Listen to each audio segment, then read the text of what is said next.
kabla tupate bao walikuwa wamepata fursa kama 2 ama 3 ambazo zilikuwa za wazi. Alafu ndio mpira unakuwa ni mambo ya akili, wamekuwa kifungo dakika za mwisho. Sasa labda pia kwa hao vijana wengine ambao mnacheza nao ukiwa unarudi chini kidogo concentration na wapotea bila wanafungwa, lakini nafikiria Shabana itacheza vyema zaidi.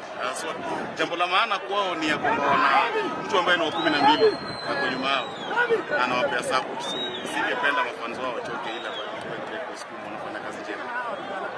Na unaona kama 1-0 win for you is a fair result?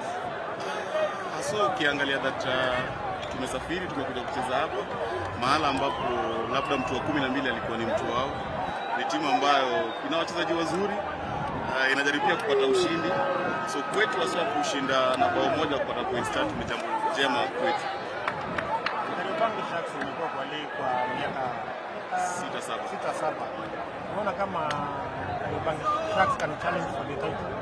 Wakati huo unawadia, na cha maana ni kujaribu kuzichukua pointi ambazo tunazichukua kama wakati huu, kutia vichwa vyetu pamoja, kujaribu kutia bidii pia. Mchezo mwema, kupata matokeo mema na mambo yatajipa na imani.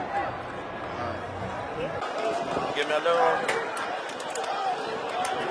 game imekuwa ni sija kwamba kusema wale vijana wa Kazuri na kushindwa jinsi ya kuhandle na tumewana vizuri. Nashangaa tunamwisho sisi. So nafikiri iko fani sana, na kama coach ni situation ngumu sana, unashindwa kwa coach nini zaidi. So kama mimi kama coach na feel very uncomfortable, na na feel hakuna kitu kingine naweza rekebisha apart maybe mtu mwingine akuje tunajaribu kushirikana, kwa sababu nimejaribu zile moments zile inakuwa ni sawa, alafu last minute Mbona umeendesha akina Muri, Justin? Ya tunaangisha wamewaka, wame create chances, but